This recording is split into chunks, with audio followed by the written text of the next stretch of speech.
izliyorsanız basketbol sizin sporunuz olma yolunda aday olmuş demektir. Basketbolu sevmeye başlamış, onun hakkında daha çok bilgi edinmek istiyorsunuz demektir. Onca spor arasında basketbolu tercih etmenizi tebrik ederken bilgi edinmek adına bu videoyu seçtiğiniz için çok teşekkür ederim. Sahiden bahsettiğim gibi basketbola yeni tanışmış, onu yeni öğrenmeye başlıyorsanız, bu sporun size hangi noktada, hangi anda çektiğini yorumlara yazarsanız çok memnun olurum. Basketbolun pek çok nefis yanı var. Tıpkı satranç gibi stratejinin hakim olduğu bir oyun olması hem izleyenlere hem de oynayanlara çok keyif veriyor. Bir takımda 5 kişi olmak üzere sahada 10 kişi yer alır. Bu 5 kişinin de ayrı rolleri, ayrı dizimleri olması bu oyunu çok özel kılıyor. Her sporun kendine az taktiksel durumları olsa da basketbolun durumu farklı. Fizik, yerleşim, takım arkadaşlarını takip etmek, hatta şut alanına kadar her şeyin kusursuz olması gerektiği durumlar oluyor. Maçın son saniyeleri olabilir, maçın kopma noktası olarak düşünülen 3. periyot olabilir veyahut tüm maç boyunca olabilir. İşte bu noktada koçlar ve oyuncular devreye giriyor. Koçlar oyunculara roller ve setler belirler.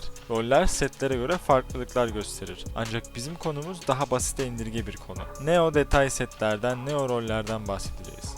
Biz bu videoda oyuncuların pozisyonlarını anlatacağız. Ancak bu pozisyonlar çok da detay olmayacak. Sadece genel bilinen 5 pozisyonu anlatacağız. 1 numara Point Guard, yani oyun kurucu. Oyun kuruculuk dedim mi sular durur. Basketbolun belki de en havalı pozisyonlarından biri. Ne yapar bu pozisyon? Görevleri nelerdir?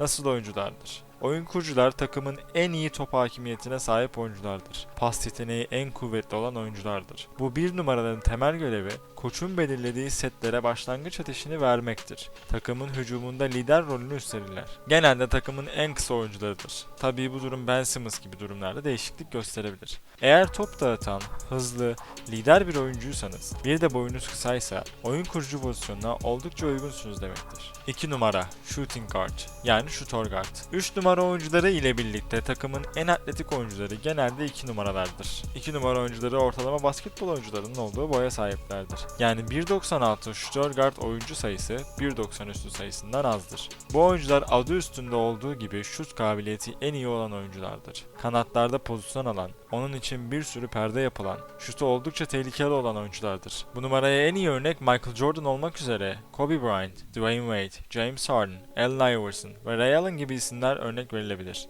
Kendinizi bir şutör guard olarak görüyorsanız bu ustaları mutlaka izlemelisiniz. 3 numara Small Forward, yani kısa forvet. Atletizmin zirve yaptığı bir pozisyondayız. Boyları ilk 2 numaraya kıyasla daha uzun ancak son 2 numaraya göre daha kısa olan 3 numara oyunun en atletik pozisyonudur. Bitirici alley-oop'lar, fiziksel mücadeleler, kanata dizilip devrilmeler ve daha bir sürü karakteristik rolleri vardır. Boyalı alan ile araları en iyi olan pozisyonlardan biridir. Ancak işin güzel tarafı ise pek çoğunun üçlüğü de tehditkardır.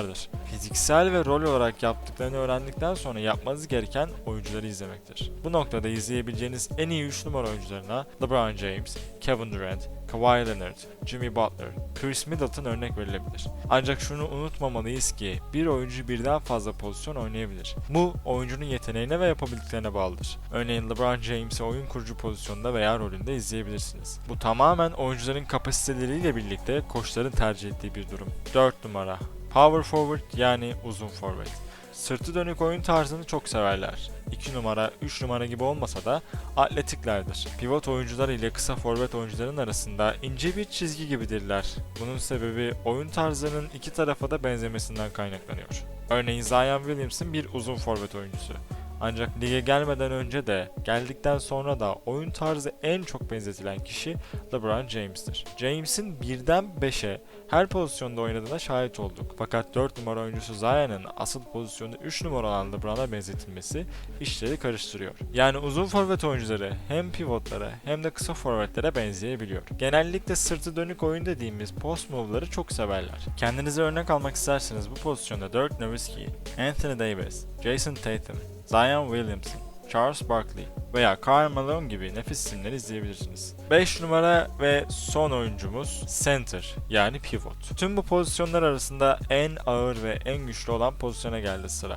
Savunmanın en önemli noktası diyebileceğimiz bir pozisyon. Hayatı boyalı alanda geçtiği için savunma ve bitirme konusunda en kilit oyuncular pivot oyuncularıdır. Tabii ki bu durumda Kawhi Leonard gibi istisnalar olabilir. Sırtı dönük oyun oynamaya, smash basmaya, hook shot atmaya ve fiziksel üstünlük ile hem hücumda hem savunmada sahada fark atmaya eğilimlilerdir. Günümüzde 3 forvet 2 guardlı dizimler çok tercih ediliyor. Bu pivot oyuncuları için üzücü bir durum olsa da basketbol günden güne gelişiyor. Pivot hakkında kesin bilgiler almak istiyorsanız Kareem Abdul-Jabbar, Wilt Chamberlain, Hakeem Olajuwon, Shaquille O'Neal, Joel Embiid gibi oyuncuları izleyebilirsiniz. Ancak günümüzde tıpkı bir oyun kurucu gibi oynayan, şut dahi atabilen Nikola Jokic'i de izlemenizi öneririm. Buraya kadar dinlediğiniz ve vaktinizi bize ayırdığınız için çok teşekkürler. Videoyu beğenmeyi ve yorum atmayı unutmayın. Kanala abone olursanız da çok destek olmuş olursunuz. Kendinize çok iyi bakın, hoşça kalın.